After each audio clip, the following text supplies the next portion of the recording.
She plotted to divorce me and keep the house, so I sold it for cash and moved across the country before she got home. Drop your location in the comments. I want to know how far our stories travel. I found the folder on a Tuesday. Not because I was snooping, I was looking for our insurance papers in Nadine's home office when a manila envelope slipped from behind the filing cabinet. Divorce strategy was written across the top in her handwriting. My hands shook as I opened it. Inside were printouts from a lawyer's website, notes about maximizing asset retention, and a timeline. The house, our house that I'd saved for 5 years to buy, was circled multiple times with the words "keep this" underscored 3 times. There were calculations showing how she could force me out while maintaining the mortgage payments with her new income stream. New income stream? We'd been married 8 years. I thought we were building something together. I sat on that office floor for 20 minutes, just staring at the pages. One document was a draft petition, already filled out, dated for next month. She'd planned everything. The kicker. A post-it note stuck to the back page read, "Wait until after his mom's surgery, he'll be too distracted to fight." My mother was scheduled for a double mastectomy in 3 weeks. Nadine had been holding my hand through the fear, telling me we'd get through it together. And all along, she was just waiting for the perfect moment to strike when I'd be too emotionally destroyed to think straight. That's when something inside me shifted. I carefully photographed every page, put everything back exactly as I'd found it, and walked out of that office a different man. For the next week, I played the loving husband while conducting my own investigation. I started noticing things I'd overlooked before. Nadine worked as a marketing consultant, supposedly from home 3 days a week. But her work calls always happened behind closed doors now. She'd angle her laptop screen away when I walked by. Her phone had suddenly acquired a passcode 6 months ago. She'd claimed it was for work security. I'd believed her because I trusted her. What a fool I'd been. I hired a private investigator named Ramon, a friend's cousin who did discreet work. Within 3 days, he had answers. Nadine wasn't just planning to leave me. She'd been having an affair with her business partner, Terence, for 18 months. The new income stream in her notes. They were planning to launch a new firm together, using the equity from our house as startup capital. My equity. My down payment. My credit that secured the mortgage when hers wasn't good enough. Ramon showed me photos of them at restaurants I couldn't afford, her wearing jewelry I'd never seen. He handed me bank statements showing she'd opened a separate account, siphoning off money from our joint expenses account for months. "I see this all the time," Ramon said, sliding the evidence across the coffee shop table. "She's positioning herself to claim she contributed more financially. Classic divorce strategy." That night, Nadine made my favorite dinner, jerk chicken with rice and peas. She smiled at me across the table, asked about my day, kissed my cheek. I smiled back, and started planning. I couldn't sleep that night. I lay next to Nadine, watching her peaceful face in the darkness, wondering when exactly she'd stopped loving me. Or had she ever? We'd met at a Juneteenth celebration in Atlanta back in 2015. She'd been funny, ambitious, beautiful. I was a software engineer just starting to make decent money. She'd been building her consulting business, struggling with startup costs. When I proposed 2 years later, I thought I'd found my forever. The house had been my dream. I grew up in apartments, 5 of us in 3 rooms, my single mom working 2 jobs. Owning a home meant everything to me. Stability, legacy, proof that I'd made it. When we found the 3-bedroom craftsman in a gentrifying neighborhood of Charlotte, I'd poured my entire savings into that down payment. $65,000. Nadine had contributed $5,000 and promised we'd build equity together. The mortgage was in both names, but I'd carried most of the payments, especially when her business had slow months. Now I understood those slow months differently. She'd been saving, preparing for this. I pulled out my phone and scrolled through our text history. 6 months of "love you baby" and "can't wait to see you tonight." All while she plotted with Terence.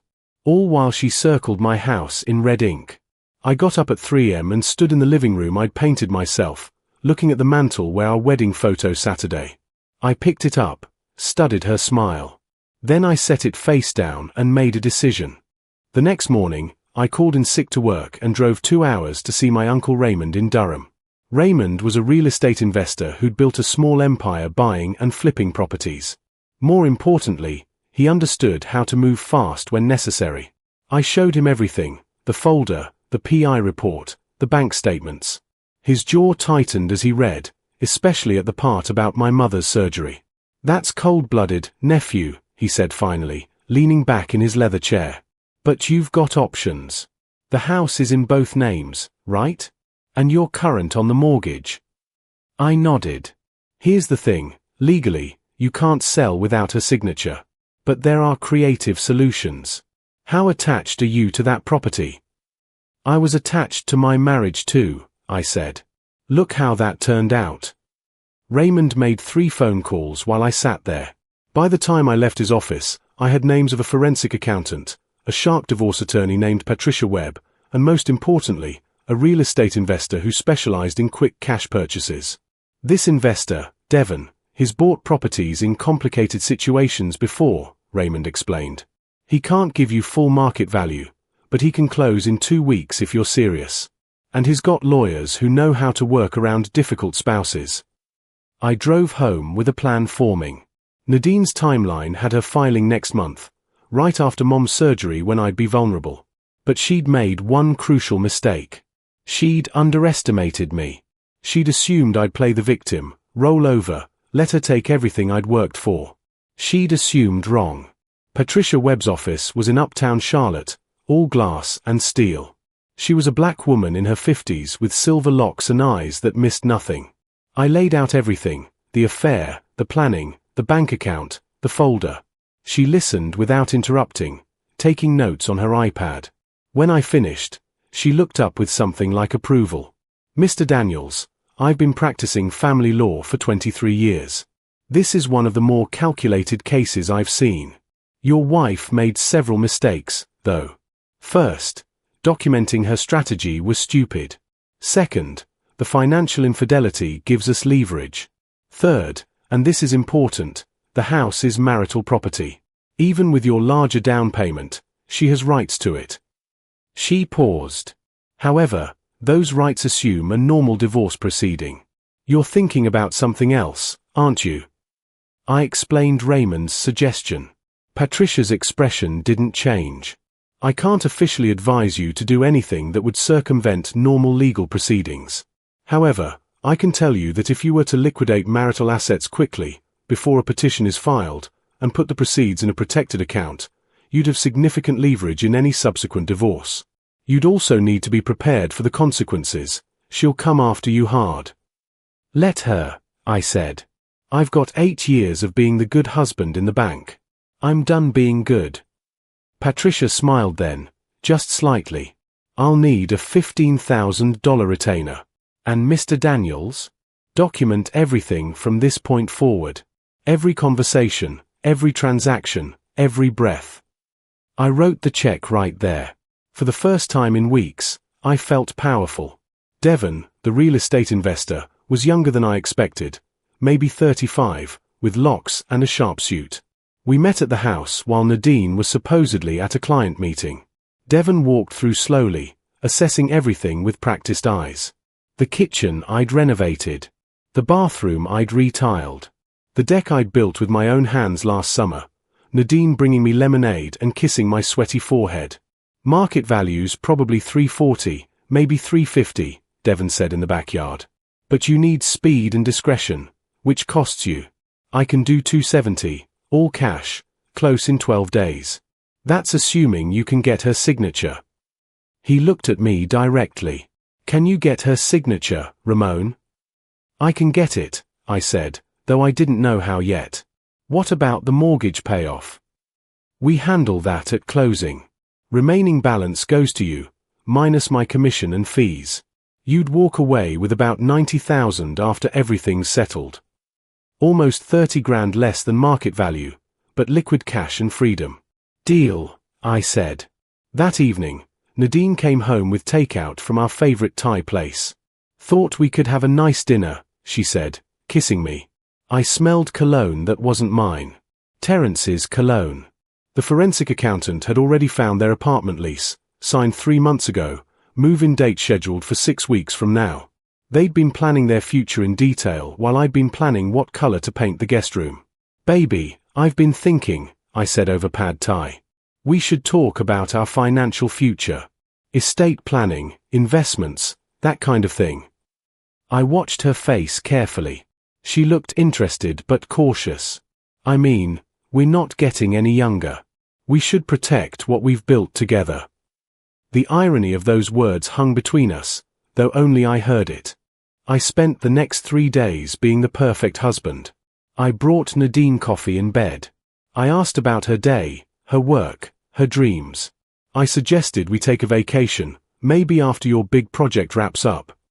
She smiled and said that would be wonderful, probably thinking about the timeline where she'd already be gone. The manipulation was exhausting, but I'd learned from the best. On Thursday evening, I brought up the financial planning again. I talked to this estate attorney. Raymond recommended him. He said we should update our wills, maybe set up a trust. But first, he suggested we consolidate our assets, make sure everything's properly titled. I showed her a brochure from a wealth management firm I'd picked up. I was thinking, what if we refinance the house? Interest rates are decent, and we could pull some equity out for investments. Nadine's eyes lit up. She was probably thinking about that equity funding her business with Terence. That's actually a really good idea, she said. Let me talk to my accountant. The accountant she'd hired to help hide assets, according to Ramon's investigation. Or, I continued carefully, we could simplify everything. I found this firm that specializes in quick close refinancing. They can have everything done in 2 weeks. 2 weeks seems fast, she said, suspicious now. I shrugged. Raymond knows them. Said they're legit. The guy I talked to said we'd both need to sign, obviously. But imagine pulling out 50, 60,000 in equity. We could invest it, take that vacation, maybe finally upgrade your car. I watched the greed war with caution in her eyes. The greed one. Okay, she said slowly. Set up a meeting. Let's hear what they have to say. The closing was scheduled for the following Tuesday at Devon's attorney's office. I told Nadine it was the refinancing meeting. She'd dressed professionally, brought her ID, even seemed excited. In the car, she talked about how we could use the equity, her hand on my knee. I wanted to vomit. Devon's attorney, a sharp-eyed woman named Jennifer, had prepared everything perfectly. The conference room looked like any lending office. There were papers everywhere, official-looking documents. Jennifer explained that they were consolidating our mortgage and title, streamlining everything for the refinance. The language was deliberately confusing, full of legal jargon about title transfer and equity disbursement. Nadine signed where Jennifer pointed, and signed again, and again. I watched my wife unknowingly sign away her claim to the house we'd built together. The house she'd planned to steal from me. When we finished, Jennifer smiled. You'll receive the disbursement check within 72 hours, she said. Congratulations on taking this step in your financial journey together. In the parking lot, Nadine was giddy. $60,000, she said. This is going to change everything. She had no idea how right she was. Let's celebrate, I said. Your mom's birthday party in Jacksonville is this weekend, right? Why don't you go down Friday, spend some quality time with your family? I'll hold down the fort here. She looked surprised but pleased. You sure? I know you wanted to work on the deck. The deck can wait, I said, pulling her close, smelling Terence's cologne again in her hair. Family's important. Especially now. She left Friday morning with a suitcase and a kiss. Love you, baby, she called from the car. I watched her drive away and pulled out my phone. Devon? She's gone. Let's do this. The movers arrived at noon on Friday, a crew Devon had arranged, professionals who'd done this before. I'd already packed my essential items, clothes, documents, photos of my family, my grandfather's watch, my mother's recipes. Everything else could burn for all I cared. Devon showed up at 2 with the check. $92,000, made out to me personally. Mortgage payoff went through this morning, he said. The title's transferred. The house is mine as of 3 hours ago. Legally, cleanly, no way to reverse it. She signed the papers, I said, looking at the check. That's her signature. Her choice. Exactly, Devon said. My attorneys made sure everything was legal.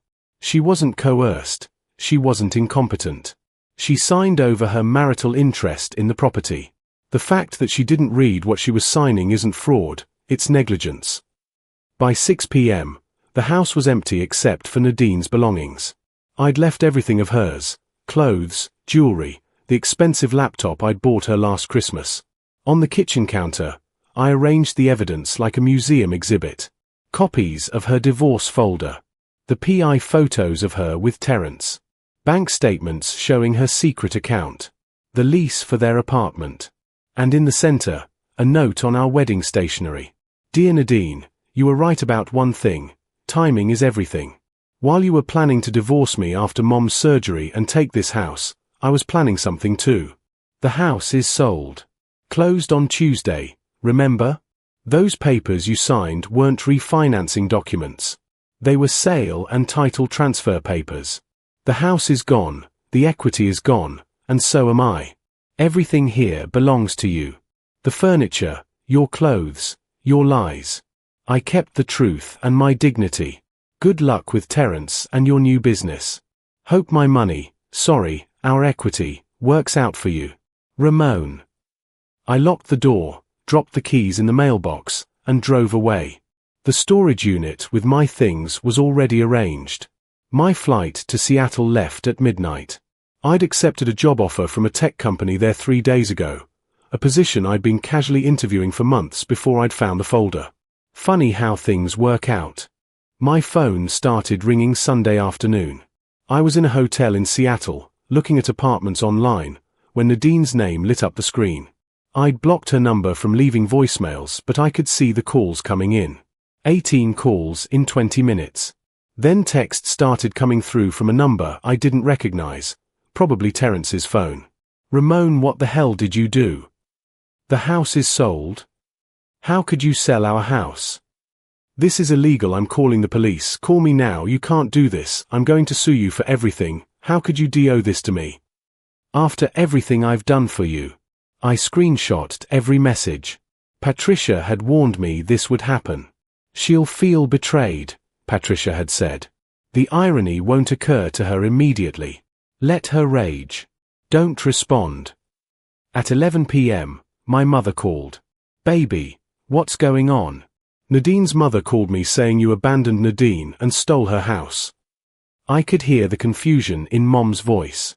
Ma, I didn't abandon anyone.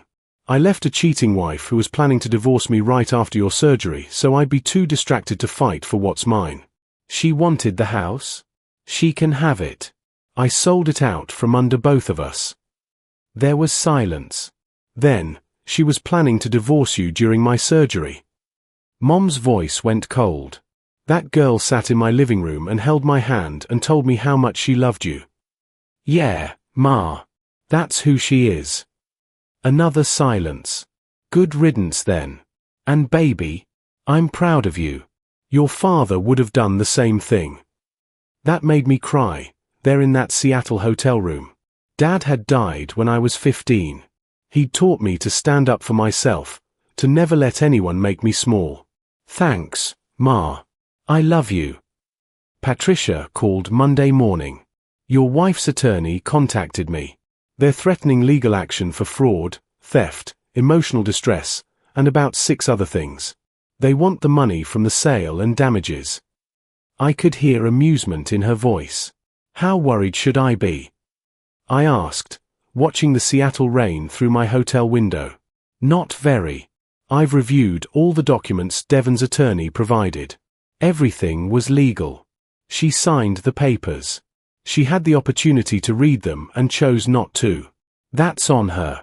They're claiming you deliberately misled her about the nature of the documents, but you never actually told her they were refinancing papers. She assumed that. The email trail shows you said financial consolidation meeting, which is technically accurate. What about the money? The proceeds from the sale are legally yours to keep. It was marital property, yes, but liquidated before any divorce petition was filed. She'll argue you were acting in bad faith, anticipating divorce. You'll argue you were consolidating assets, which the documentation supports. Worst case scenario, you'd have to split the proceeds in the divorce settlement.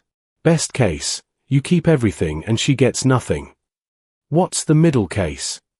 You keep 60%, she gets 40, and you both walk away. I thought about the $92,000 in my new bank account. Even giving her $40,000 would be worth it. File the divorce petition, I told Patricia. On what grounds? Adultery. Use the PI report.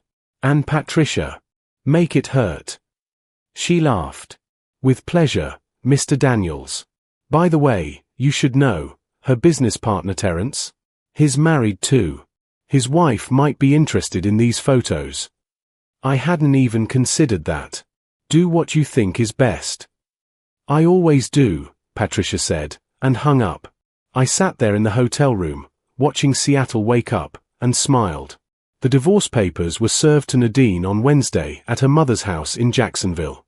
Patricia included the adultery evidence, the secret bank account statements, and a petition for her to cover her own legal fees due to financial infidelity. I wasn't there, but Ramon told me later that Nadine had called him, crying, asking how I could be so cruel. Cruel? I'd said when Ramon told me. I'm cruel? She planned to destroy me at my lowest moment and steal the house I'd worked for, and I'm cruel for protecting myself. Ramon had just shrugged. She really thought she was the victim in all this. By Friday, the story had gotten around our social circle. I started getting messages, some supportive, some accusatory. My boy Jerome called, laughing. Man, you're a legend. Everybody's talking about how you Indiana Jonesed your way out of that marriage. But it was my cousin Keisha's message that meant the most. I never liked her, Ramon. She always seemed calculating. You deserve someone who loves you for real, not for what you can provide. Proud of you for standing up for yourself. Even my mother's church friends had opinions. Mom called to tell me Sister Patterson had said during prayer circle that sometimes the Lord gives us the wisdom to see snakes before they strike. High praise from Sister Patterson. The only negative response that bothered me was from my old college friend Andre. I don't know, man. Selling the house without really telling her seems messed up. You could have just divorced her normally.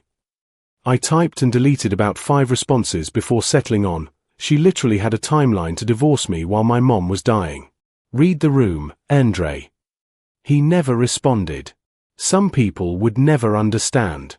That was okay. I didn't need everyone to understand. I needed to survive. 2 months later, I was settled in Seattle. I'd rented a nice 1-bedroom apartment in Capitol Hill with a view of the Space Needle. The tech job was challenging and paid $20,000 more than my Charlotte position. Mom's surgery had gone well. She was cancer-free and recovering strong. I'd flown back for it, stayed with Raymond, avoided all our old haunts. Nadine had tried to show up at the hospital, but Mom's church ladies had formed a protective barrier. This is family time, Sister Patterson had told her firmly. Nadine had left. The divorce was progressing slowly. Patricia said Nadine's attorney was trying to negotiate, especially after I'd filed the adultery counterclaim with evidence. Turned out Terence's wife had indeed been interested in those photos. She'd filed for divorce too, and was going after their business assets. Nadine's big plans were crumbling. She's willing to settle for $35,000 and a clean break, Patricia told me. No spousal support, no claims on your future earnings. She just wants out. Tell her $40,000, I said. Not because she deserves it, but because I want this done. It was worth $8,000 to never hear from her again. By April, it was final. I was officially divorced, financially stable, and living my best life. I'd started dating a software engineer named Nicole I'd met at a work happy hour. She was smart, funny, kind, and most importantly, she had her own house. We took things slow, but there was potential. One evening, I was walking through Pike Place Market with Nicole when my phone buzzed. An unknown number. Against my better judgment, I checked. You ruined my life. I hope you're happy. Nadine. I showed Nicole, who read it and shook her head. Wow! The delusion. I typed back one last message. You ruined your own life. I just refused to let you ruin mine. Then I blocked the number, took Nicole's hand, and walked into my future. Before you side with manipulators and cheaters like Nadine, hit that subscribe button if you believe everyone deserves honesty and respect in relationships. Only people who think betrayal is okay won't subscribe. Comment I stand for loyalty if you think what Nadine did was wrong. Let me know I'm not alone in believing marriage vows should mean something. If you can't stand people like Terence who help destroy marriages, drop a like because everyone deserves a partner who's faithful. Don't let the toxic people win.